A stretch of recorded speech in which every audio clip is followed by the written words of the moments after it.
નમસ્કાર મિત્રો, આપણે સૌએ ભગવાન ગણેશની મૂર્તિ પાસેથી અમૂલ્ય લાઈફ લેસન શીખવા જોઈએ. જેમ કે એમનું તૂટેલું દાંત જ્ઞાન માટે ત્યાગનું પ્રતીક છે.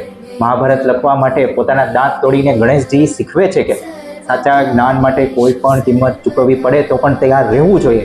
જીવનમાં અમૂલ્ય વસ્તુઓ માટે ત્યાગ અનિવાર્ય છે.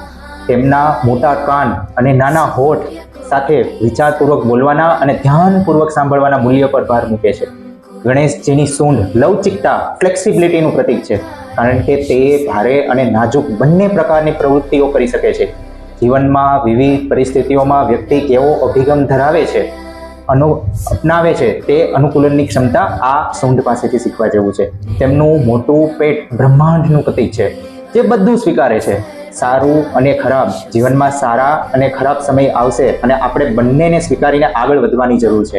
મહત્વની વાત એ છે કે જીવનમાં સર્વ સમયનો સ્વીકાર કરીએ એ આપણે મૂલ્ય આપે છે. તેઓ નાના ઉંદર પર સવારી કરીને નમ્રતાનું પ્રતિનિધિત્વ કરે છે. તમને ગમે એટલી સફળતા મળે, વાસ્તવિકતાને ક્યારેય નજરઅંદાજ ન કરીએ.